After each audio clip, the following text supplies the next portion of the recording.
സ്വാതന്ത്ര്യ പോരാട്ടത്തിനിടെ ഭാഗമായി ഗാന്ധിജി അടൂരിലെത്തിയപ്പോൾ ജനങ്ങളെ അഭിസംബോധന ചെയ്ത മൈതാനത്തിനാണ് ഈ ദുർഗതി. അടൂരിന്റെ ഹൃദയഭാഗത്ത് സ്ഥിതി ചെയ്യുന്ന ഈ മൈതാനം സംരക്ഷിക്കാൻ അധികൃതരുടെ ഭാഗത്തുനിന്നും യാതൊരു നടപടിയുമില്ല. അടൂർ നഗരത്തിന്റെ അലങ്കാരമായി നിൽക്കുന്ന ഗാന്ധി സ്മൃതി മണ്ഡപത്തിന്റെ ഇപ്പോഴത്തെ അവസ്ഥയാണിത്. കാട് പിടിച്ച് ഇഴജന്തുക്കളുടെ വിഹാര കേന്ദ്രമായി മാറിയിരിക്കുന്ന ഇവിടെ രാത്രിയായാൽ മദ്യപന്മാരുടെയും മറ്റ് അനാശാസ്യ പ്രവർത്തനങ്ങളുടെയും താവളമാണ്. ഗാന്ധിജിയുടെ ഓർമ്മയിൽ പടുത്തുയർത്തിയ സ്മൃതി മണ്ഡപവും മൈതാനവും സംരക്ഷിക്കാൻ അധികൃതരുടെ ഭാഗത്തു നിന്നും യാതൊരു നടപടിയുമില്ല. പമ്പ ആക്ഷൻ പ്ലാനിൽ ഉൾപ്പെടുത്തി ഈ മൈതാനത്തെ സംരക്ഷിക്കാൻ മുമ്പ് ശ്രമം നടന്നെങ്കിലും ഫലം കണ്ടില്ല. സ്വാതന്ത്ര്യ പോരാട്ടത്തിന്റെ ഭാഗമായി മഹാത്മാഗാന്ധി അടൂരിലെത്തിയപ്പോൾ ജനങ്ങളെ അഭിസംബോധന ചെയ്തത് ഈ മൈതാനത്ത് വെച്ചാണ്.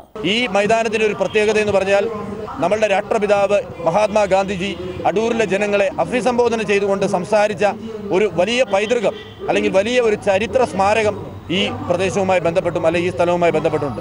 ആ ഓർമ്മകളിലാണ് 1996 മൈതാനത്തെ നവീകരിച്ച് ഗാന്ധി സ്മൃതി കേന്ദ്രമായി പടുത്തുയർത്തിയത്. കാലക്രമേണ ആരാലും നോക്കാനില്ലാതെ അന്യാധീനപ്പെട്ട അവസ്ഥയിലായി മാറി ഈ കേന്ദ്രം. ഇതിനു ചുറ്റുമുള്ള പ്രദേശങ്ങളിൽ മദ്യക്കുപ്പികൾ കൂട്ടിയിട്ടിരിക്കുന്നു, ഫ്ലെക്സ് ബോർഡുകൾ കൂട്ടിയിട്ടിരിക്കുന്നു.